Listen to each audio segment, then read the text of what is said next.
Gilles Deleuze on Palestine. Spoilers of Peace, 1978. How could the Palestinians be, quote, genuine partners in peace talks when they have no country? But how could they have a country when it was taken from them? The Palestinians were never given any choice other than unconditional surrender. All they were offered was death.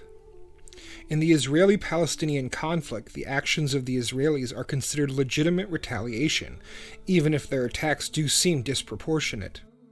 Whereas the actions of the Palestinians are without fail treated as terrorist crimes. And the death of a Palestinian has neither the same interest nor the same impact as the death of an Israeli. Since 1969, Israel has unrelentingly bombed and strafed southern Lebanon. Israel has explicitly said that its recent invasion of Lebanon was not in retaliation for the terrorist attack on Tel Aviv, 11 terrorists against 30,000 soldiers. This is an allusion to the major offensive begun a few weeks earlier by the Begin government in southern Lebanon, in retaliation for a Palestinian commando raid to the north of Tel Aviv, which claimed several dozen lives. For the State of Israel, this offensive was the biggest ever in Lebanese territory, claiming hundreds of lives in the Palestinian camps and the Lebanese population, and provoking the exodus of tens of thousands of Lebanese civilians to the capital. Despite its size, the Israeli offensive did not succeed in destroying the Palestinian military bases. The front remained open. One in a whole series of operations to be initiated at Israel's discretion. For a, quote, final solution to the Palestinian question, Israel can count on the almost unanimous complicity of other states, with various nuances and restrictions. A people without land, and without a state, the Palestinians are the spoilers of peace for everyone involved. If they have received economic and military aid from certain countries, it has been in vain. The Palestinians know what they are talking about when they say they are alone.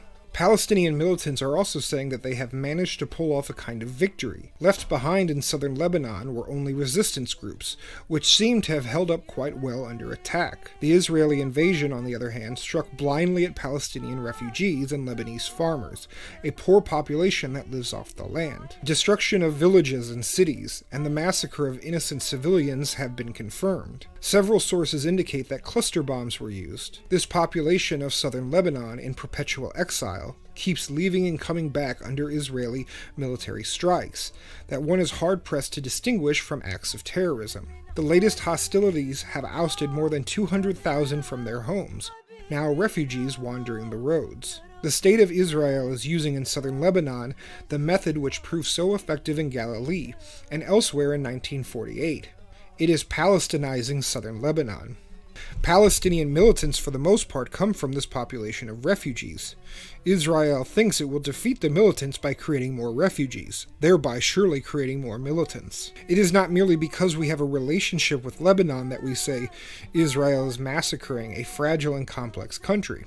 There is something else. The Israeli-Palestinian conflict is a model that will determine how problems of terrorism will be dealt with elsewhere, even in Europe. The worldwide cooperation of states, and the worldwide organization of police and criminal proceedings will necessarily lead to a classification extending to more and more people who will be considered virtual, quote-unquote, terrorists. This situation is analogous to the Spanish Civil War, when Spain served as an experimental laboratory for a far more terrible future. Today, Israel is conducting an experiment. It has invented a model of repression that, once adapted, will profit other countries.